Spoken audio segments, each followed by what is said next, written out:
Welcome to our video Vort for Parshat Nasso.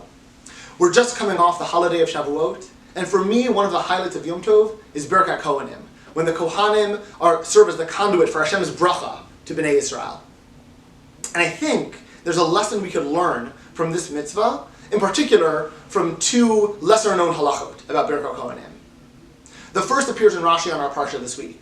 Rashi says, on the pasuk, Ko tevarchu Bnei Yisrael, Hashem tells Moshe to tell Aaron, here's how you're going to bless the people, Emor lahem, say to them. And Rashi says, one halacha we learn, Shehiyu kulam shomim, that everyone needs to hear the bracha. It's not enough for the Kohanim to say it under their breaths so no one hears. It should be projected loudly and clearly. The second halacha is quoted in the Mishnah Berurah in the name of earlier Achronim, that if there's any conflict, any strife between the Kohanim and the people, then the Kohen is not eligible for Birkat Kohanim. And we derive this from the bracha on the mitzvah of Birkat Kohanim, Levarech et Amo Yisrael be'ahava, that they have to bless us with love. And if they don't have love for the Jewish people, or the Jewish people don't have love for them, then they cannot serve as a conduit for this bracha.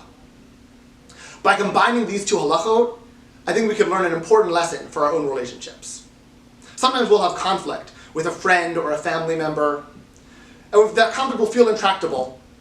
But one solution for trying to mend some of those rifts is by communicating ahava, communicating love, in a way that they can hear. We feel, my friend knows that I care about them, why do I need to mention it? But Rashi tells us, Sheyu kulam shomim. Sometimes if you're giving a bracha of ahava, a bracha of love, it's important to make it so the other person could hear it. In that way, we could learn for the lesson from the Kohanim, the descendants of Aharon, who was an Ohev Shalom and Rodev Shalom, one who loved and pursued peace. And if we're looking for peace in our own lives and in our own relationships, it can help us to express ahava to each other. Levarech et Amo Yisrael ba'ahava, to give each other blessings from love. Have a good Shabbos.